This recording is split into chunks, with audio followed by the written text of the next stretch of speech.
Donc, on poursuit notre série de vidéos sur les métaux précieux. Et aujourd'hui, on va voir en fait quel est l'impact de l'or sur un portefeuille long terme. Donc, en gros, en fait, on va analyser sur différentes périodes de temps quel est l'impact d'avoir dans un premier temps, par exemple, 5% d'or dans son portefeuille par rapport à un portefeuille classique 60-40. C'est-à-dire, on va enlever 2,5 sur les actions et 2,5 sur les obligations pour les rajouter sur l'or. Puis on va faire la même chose pour 10%, 15%, 20%. Et on va regarder quel est l'impact au niveau de plusieurs critères, donc bien évidemment le rendement. Et on va regarder également à l'aide de différents ratios que je vais vous présenter juste après. Vous allez voir que les résultats peuvent être assez surprenants. Enfin, moi, il y a quand même pas mal de choses auxquelles je ne m'attendais pas. Et donc, je vais vous présenter tout ça dans cette vidéo et je vous invite à vraiment rester jusqu'à la fin parce que vous allez voir que vous pourriez avoir des surprises vous aussi. Donc, comme d'habitude, cette vidéo ne représente absolument pas un conseil en investissement. Vous êtes les seuls et uniques responsables de vos décisions d'investissement et investir comporte un risque partiel ou total de perte en capital.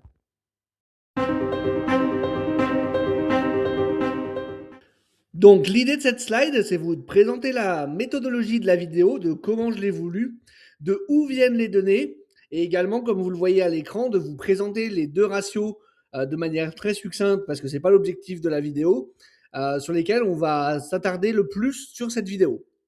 Donc, l'idée, en fait, c'était de prendre un portefeuille classique, le fameux portefeuille 60-40. Donc, le portefeuille 60-40, c'est 60% actions, 40% obligations. C'était le portefeuille typique il y a quelques années que tout le monde recommandait aux investisseurs, entre guillemets, bons pères de famille. Depuis, les choses ont un petit peu changé, mais c'est toujours sur celui-ci qu'on se base généralement pour comparer à un autre portefeuille et voir la différence de rentabilité, de volatilité, de tout ce que vous voulez. Donc l'idée, en fait, c'est de prendre ce portefeuille 60-40 et de le comparer à un portefeuille où on va partir toujours de la même base 60-40, mais où à chaque fois on va rajouter par exemple 5% d'or, 10% d'or, 15% d'or, et à chaque fois en fait on va retirer une valeur égale sur l'action et sur les obligations. C'est-à-dire que par exemple, pour le portefeuille, dans le cas de figure où on a 5% d'or, et ben en gros en fait, on aura 47,5% d'actions, 37,5% d'obligations et 5% d'or, ce qui nous fait bien un total de 100%. Pour le 10% d'or, bah, ça veut dire qu'on aura 55% d'actions, 35% d'obligations, etc., etc. Vous avez compris le principe.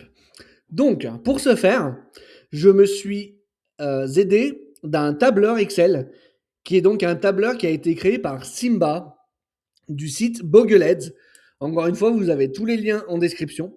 Donc, le site Bogleheads, c'est un site qui se base sur les travaux de John Bogle, qui a donc été l'inventeur des ETF et accessoirement le fondateur de Vanguard, qui est aujourd'hui la deuxième plus grosse société de gestion du monde derrière BlackRock.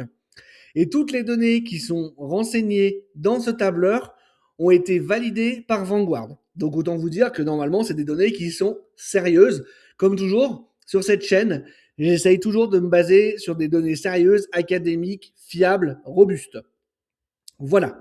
Donc ça, c'est pour la méthodologie, donc ce que j'ai voulu pour la vidéo et de où viennent les outils.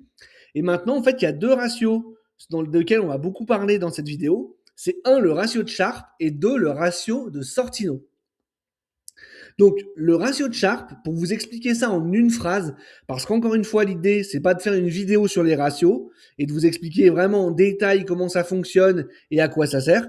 D'ailleurs, si c'est quelque chose qui vous intéresserait comme type de vidéo, bah, n'hésitez pas à me le dire en commentaire et ce sera avec plaisir que je pourrai creuser en détail ces sujets pour vous donner tout ce que j'ai trouvé. Mais en gros, pour vous résumer donc le ratio de Sharpe, il va calculer combien vous rapporte chaque pourcentage de volatilité supplémentaire, qu'elle soit à la hausse comme à la baisse. Donc en dessous de 1, on a un ratio de Sharpe qui est moyen. En dessous de 0,50, on a un ratio de Sharpe qui est presque mauvais. Au-dessus de 1, on a un très bon ratio de Sharpe. Déjà 1 et au-dessus, c'est vraiment très bien. 2, c'est excellent. Et c'est quasiment impossible à tenir sur le long terme. C'est pour ça qu'au-dessus de 1, déjà, on a vraiment un très très bon ratio de Sharpe. Le ratio de Sortino, lui, par rapport au ratio de Sharpe, il va mesurer combien vous rapporte chaque pourcentage de baisse réellement subie en ignorant la probabilité positive. Donc en fait, si vous avez compris, le Sharp, il va vraiment se concentrer sur la volatilité, qu'elle soit à la hausse comme à la baisse. Et le Sortino, lui, il va vraiment se focaliser uniquement sur la volatilité à la baisse. Et il va ignorer la volatilité à la hausse. Donc en dessous de 1, on a un ratio de Sortino qui est moyen. Au-dessus de 1, on a un ratio de Sortino qui est bon. Et au-dessus de 2, on a un ratio de Sortino qui est excellent. Et ça peut même des fois aller au-dessus de 3. Mais encore une fois, sur le long terme, c'est pas du tout tenable. Donc on va passer un peu de temps sur ce premier tableau parce qu'il y a quand même pas mal d'informations à voir. L'idée, c'est pas d'y passer un quart d'heure non plus parce que vous allez voir qu'il va y avoir beaucoup de tableaux comme celui-ci que vous allez voir défiler. Et l'idée, c'est que la vidéo, elle dure pas 45 minutes, hein, ce serait quand même bien. Donc en fait, je vais vous montrer un petit peu les données qui sont importantes, qui sont affichées là à l'écran. Et sur les autres tableaux un petit peu plus loin, on passera un petit peu plus rapidement parce que vous saurez globalement ce qu'il faut regarder. Donc ici, on est sur une période d'analyse déjà de 1970 à 2024, donc 54 ans d'analyse. Ici, on a la croissance du portefeuille en nominal. Donc ça veut dire que notre portefeuille, 57,5% d'actions, 37,5% d'obligations et 5% d'or, sur cette période, en nominal, aujourd'hui, on aurait pour 10 000 $ investis en 1970, à fin 2024, ce portefeuille avec rebalancement, c'est-à-dire que à chaque fin d'année, on fait un rebalancement pour vérifier qu'on a toujours bien cette bonne pondération et on rééquilibre s'il y a besoin de rééquilibrer. On aurait un portefeuille total de 1 470 156 $ toujours. Ça, c'est sans compter l'inflation. Si on prend l'inflation en compte, en réel, on aurait du coup 175 622 $. Vous voyez que c'est quand même pas la même chose. Si par exemple on le compare avec le portefeuille 60-40 en nominal, lui on aurait 1 388 404 € et en réel 165 856. Donc on voit qu'en fait notre portefeuille avec 5% d'or par rapport à un portefeuille 60-40 classique, il nous a permis de surperformer sur la période pour 81 752 $. Donc c'est quand même intéressant. Déjà, on voit que sur cette période de temps, le fait d'avoir 5% d'or sur le portefeuille, en termes de performance nette brute, ça nous a permis de surperformer un portefeuille 60-40 classique. Ici, on voit la performance d'un portefeuille qui n'aurait pas du tout été rebalancé. C'est-à-dire qu'on n'aurait pas fait le rééquilibrage chaque année, on aurait juste investi en 1970 selon les critères que je vous ai donnés, donc 10 000 $ avec 5% sur l'or et donc le reste sur les actions et les obligations. Et on aurait laissé le portefeuille vivre comme ça, tel quel. Eh bien, aujourd'hui, on aurait en nominal 1 775 652 et en réel 212 116 €. Donc on voit que le portefeuille sans rebalancement aurait largement surperformé les deux portefeuilles avec rebalancement. Donc ça, c'est les premières données importantes qu'on va voir à peu près sur chaque tableau, mais plus rapidement. Les deuxièmes données, donc c'est les fameux ratios qu'on voit ici. Donc le premier, c'est le ratio de Sharpe. Donc on voit que nous, notre portefeuille à nous, il a un ratio de Sharpe de 0,51, alors que le portefeuille 60-40 sur la même période, lui, il a un ratio de Sharpe de 0,47. Donc on a déjà un meilleur ratio de Sharpe en ajoutant 5% d'or dans notre portefeuille. Ça améliore notre ratio de Sharpe, même si 0,51, ça reste assez moyen, on va dire, comme ratio de Sharpe.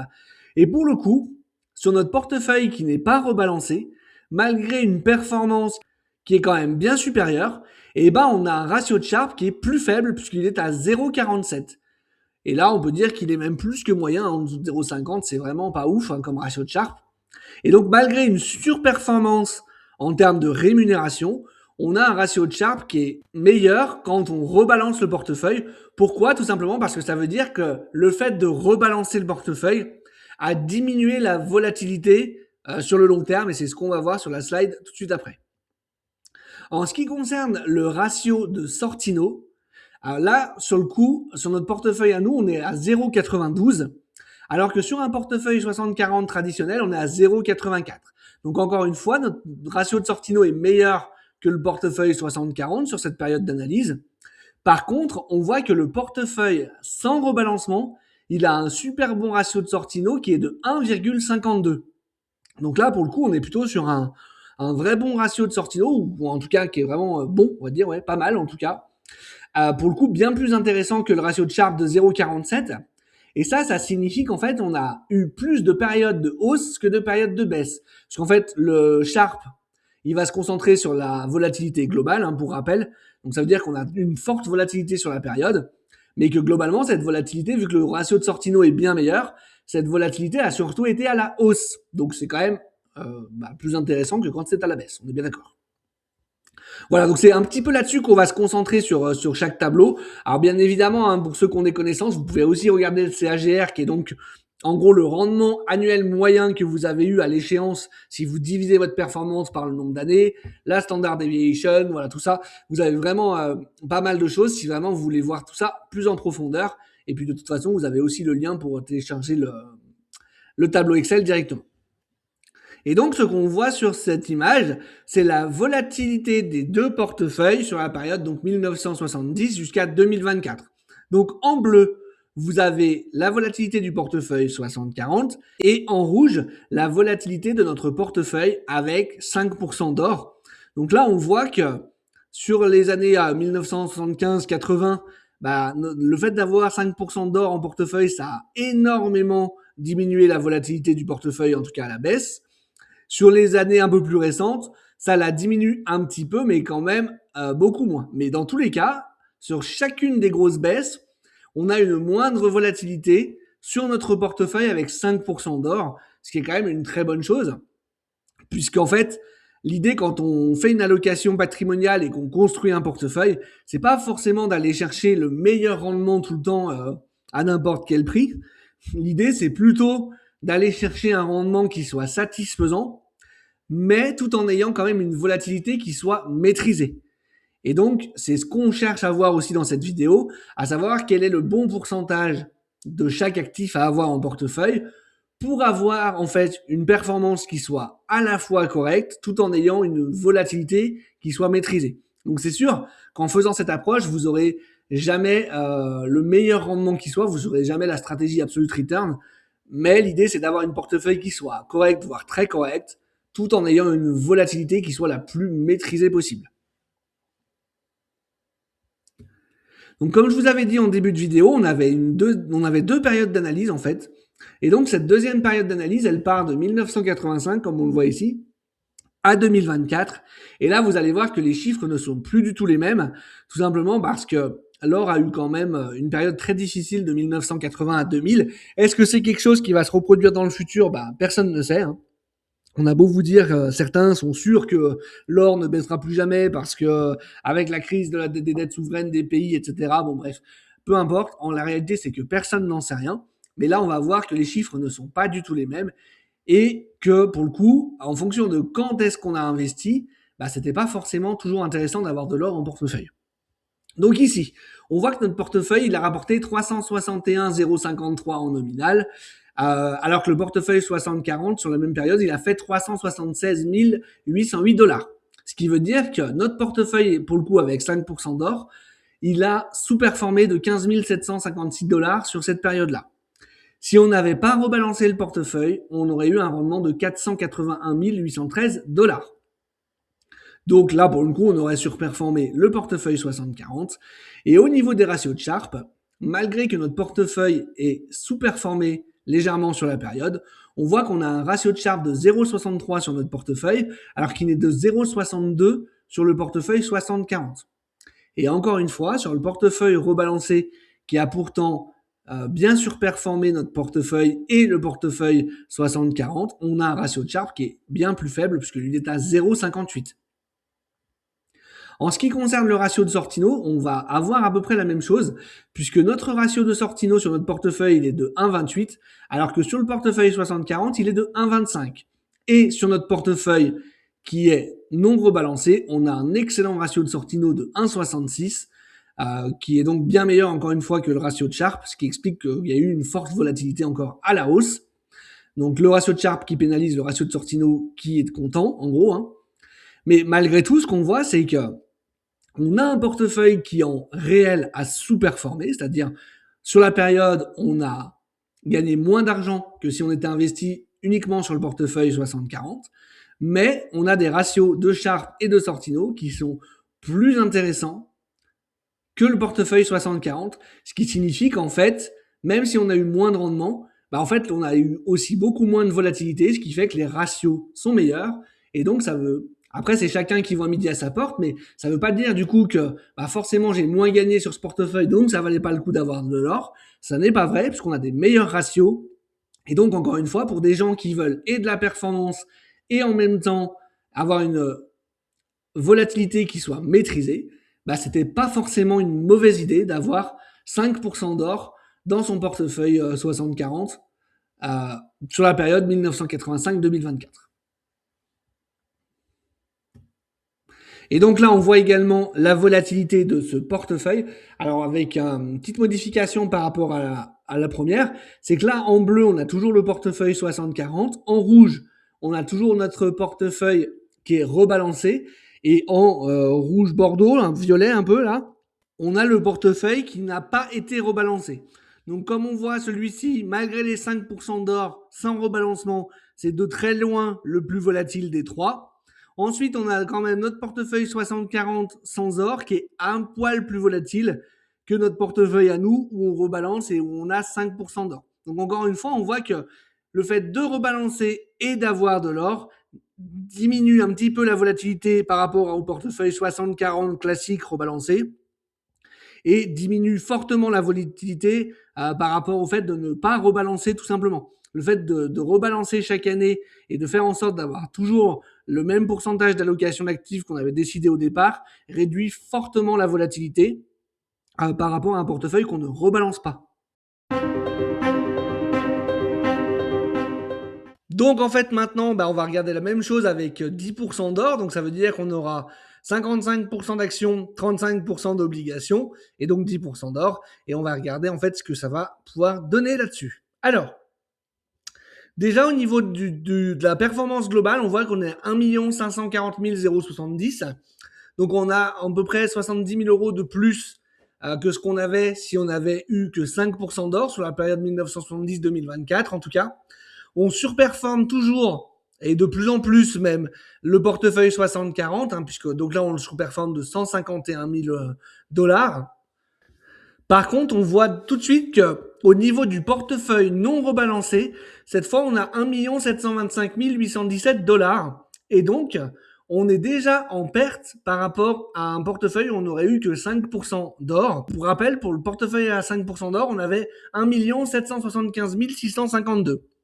Donc, pour quelqu'un dont la stratégie n'est de pas rebalancer son portefeuille et qui vise le rendement absolu comme critère d'investissement, vous voyez, sur la période 1970-2024, il ne fallait pas avoir plus de 5% d'or en portefeuille et c'est là que vous auriez eu le meilleur rendement. En ce qui concerne les ratios, donc on a un ratio de Sharpe sur notre portefeuille rebalancé classique de 0,53. Donc il s'est amélioré par rapport aux 5% d'or, où on était à 0,51. Et sur le portefeuille non rebalancé, en revanche, on est à 0,45 et donc on est déjà en baisse de 0,2 points, puisqu'on était à 0,47 sur la première vidéo. En ce qui concerne le ratio de Sortino, donc on est passé à un ratio de 1 sur notre portefeuille en nominal, alors que sur l'exemple précédent, on était à 0,92, donc le ratio de Sortino s'est quand même bien amélioré. Et sur le portefeuille non rebalancé, on est à 1,55. Et donc le ratio de Sortino s'est encore aussi lui amélioré par rapport à la vidéo avec 5%, puisqu'on était à 1,52. Donc ça veut dire que pour le portefeuille non rebalancé, on a un total return qui est plus faible qu'avec seulement 5% d'or, un ratio de Sharpe qui est également plus faible, mais un ratio de Sortino qui s'améliore. Donc encore une fois, une volatilité qui a eu lieu assez forte, mais plutôt à la hausse. Et au niveau de la volatilité, le fait de passer de 5 à 10% d'or a quand même bien changé les choses, puisque quand on était à 5%, on avait une volatilité maximum qui était à peu près de 20% et sur 2 périodes de temps. Alors que là, on voit qu'on a une période qui a quand même fortement diminué ici. Et on voit qu'ici, la volatilité a également diminué un petit peu, puisqu'on est aux alentours à peu près de 17-18%. Donc on a diminué la volatilité en rajoutant 5% d'or supplémentaire par rapport à notre allocation 60-40.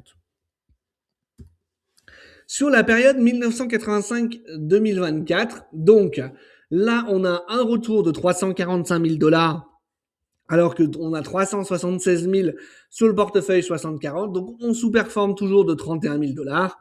Par contre, sans rebalancement, on surperforme toujours les deux autres portefeuilles. En ce qui concerne les ratios, donc on a un ratio de Sharpe qui est de 0,64 sur notre portefeuille nominal. Pour rappel, il était de 0,63 pour 5% d'or, donc il s'est légèrement amélioré.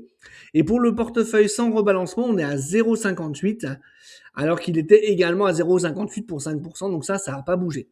Au niveau du ratio de Sortino, par contre, on est passé à 1,3 sur notre portefeuille en nominal, alors que dans l'exemple à 5%, il était à 1,28, donc c'est une légère amélioration. Et en ce qui concerne le portefeuille non rebalancé, on est passé à 1,65, alors que dans l'exemple à 5%, on était à 1,66. Et c'est pareil, en nominal, sur le portefeuille non rebalancé, on est en recul, puisqu'on avait 481 813 dollars sur le portefeuille à 5%, et que là, on est à 463 000. Donc, si je dois résumer, sur le portefeuille qui est non rebalancé, on a un retour qui est moins intéressant en termes de performance brute.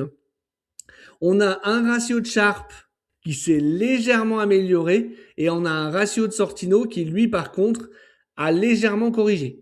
Donc, on a moins de retours, un moins bon ratio Sortino, mais un meilleur ratio de Sharpe. Donc, c'est pas hyper bon signe. Et au niveau de la volatilité, par rapport à la fois où on avait 5% d'or, il n'y a pas grand-chose qui a changé, donc on va pas s'attarder là-dessus. Donc on passe maintenant avec un portefeuille avec 15% d'or.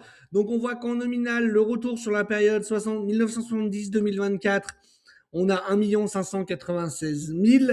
Donc on a toujours un peu plus que quand on était à 10% d'or. Et on surperforme toujours le portefeuille 60-40 avec un montant un peu plus conséquent, parce qu'on est à 208 000 de performance. On voit par contre que l'écart entre le portefeuille rebalancé et le portefeuille non rebalancé commence vraiment à se réduire. Au niveau de notre portefeuille en nominal, on a un ratio de Sharpe qui est à 0,55, donc qui s'est encore amélioré par rapport à quand on avait uniquement 10% d'or où il était à 0,53. Et on a un ratio de Sortino qui lui également s'est amélioré puisqu'on est à 1,07 alors qu'on était à 1 tout à l'heure. Et on est toujours sur des meilleurs ratios que sur notre portefeuille 60-40, puisqu'ils ont fait que grandir par rapport à la première slide à 5%. En ce qui concerne par contre le portefeuille rebalancé, on a un ratio de Sharpe maintenant qui est à 0,43, donc qui continue de reculer par rapport à l'exemple précédent où on était à 0,45, et le ratio de Sortino est à 1,38, donc il est quand même en forte baisse par rapport à la vidéo d'avant, puisqu'on était à 1,55. Et on a un retour sur investissement qui a fortement diminué également, puisque tout à l'heure, on était à 1 725 000. Donc là, pour faire très simple, sur le portefeuille sans rebalancement, on a moins de retours en dollars, 50 000 dollars de moins. On a un ratio de Sharpe qui est en baisse et un ratio de Sortino qui est en baisse. Pour le portefeuille non rebalancé, cette fois, on peut dire avec plus ou moins de certitude quand même que au-delà de 10% d'or, il y a vraiment plus d'intérêt puisque on a moins de retours en dollars et on a des ratios qui en plus commencent à se casser la figure. Donc, il y avait vraiment plus aucun intérêt d'aller au-delà de 10% d'or en portefeuille si on ne souhaitait pas rebalancer ce dernier. Au niveau de la volatilité, le fait de passer de 10 à 15% d'or n'a pas changé grand-chose. Ça a réduit peut-être légèrement la volatilité du portefeuille, encore une fois, sur certaines périodes, même assez fortement. Mais au niveau des périodes où la volatilité a été la plus forte, on n'a pas un écart qui est massif non plus. Sur la période donc 85-2024, on continue de sous-performer en dollars le portefeuille 60-40, on le sous-performe de 47 000 dollars. On a un ratio de Sharpe, par contre, qui continue de s'améliorer puisqu'on est à 0,65 alors qu'avant on était à 0,64. Et pour le ratio de Sortino, c'est la même chose puisqu'on est passé de 1,3% tout à l'heure à 1,32 cette fois-ci. Et sur le portefeuille sans rebalancement, le ratio de Sharpe reste stable à 0,58. Par contre, le ratio de Sortino, lui, recule également puisqu'on est passé de 1,65 à 1,63. Donc encore une fois, avec également une baisse du rendement, puisque tout à l'heure on avait 463 000 dollars et que là, on en a 445. Donc, même conclusion que tout à l'heure. Là, on a un ratio de Sharpe qui stagne, un retour en dollars et un ratio de Sortino qui diminue. Donc, on peut dire que si on ne veut pas rebalancer, il n'y a aucun intérêt à avoir plus de 10% d'or en portefeuille sur les deux périodes, en tout cas, qu'on analyse. Même si, pour le coup, le fait de passer à 15% d'or sur cette seconde période d'analyse a quand même diminué la volatilité, que ce soit du portefeuille qui soit rebalancé ou du portefeuille qui soit non rebalancé. Mais honnêtement, c'est minime, hein. C'est de l'ordre de 1 ou 2%. Donc l'impact est vraiment marginal. Donc on passe maintenant à l'analyse avec un portefeuille avec cette fois 20% d'or, hein, ce qui commence à être quand même assez conséquent, je trouve. C'est quand même rare que je pense que l'or représente autant dans un portefeuille, à moins qu'on ait un profil assez défensif, mais bref. Donc, en termes de croissance en dollars, on continue de largement surperformer le portefeuille 60-40 et on a un meilleur retour également que quand on avait uniquement 15% d'or, parce qu'on est à 1 639 000 et qu'avant on était à 1 596 000. Au niveau du ratio de Sharpe, il s'améliore légèrement parce qu'on passe de 0,55 à 0,56 et on a également une amélioration du ratio de Sortino puisqu'on passe de 1,07 à 1,11. Donc on voit que les ratios montent quand même de moins en moins vite, mais ils continuent quand même d'augmenter. Le portefeuille non rebalancé, on a dit qu'on n'en reparlait plus, puisqu'au-delà de 10%, bah, ce n'était plus intéressant d'or. Par contre, là, ce qui est intéressant quand même de remarquer, c'est que on a un meilleur retour en dollars à partir du moment où on a 20% d'or, avec un portefeuille qu'on rebalance qu'avec le portefeuille non rebalancé. C'était quand même quelque chose qui était à noter. En termes de volatilité maximum, donc sur la période ici, qui est toujours la volatilité la plus conséquente, on voit que le portefeuille rouge, la barre rouge, elle a encore diminué, hein. On est vraiment très proche maintenant des 15%, alors que tout à l'heure, on était plutôt vers 17-18. Donc, la volatilité continue de diminuer au fur et à mesure qu'on rajoute de l'or. Et là, avec 20%, ça reste toujours plus intéressant qu'avec 15%, en tout cas, en termes de volatilité. Sur la période 85-2024, pour le coup, on continue également de sous-performer le portefeuille 60-40.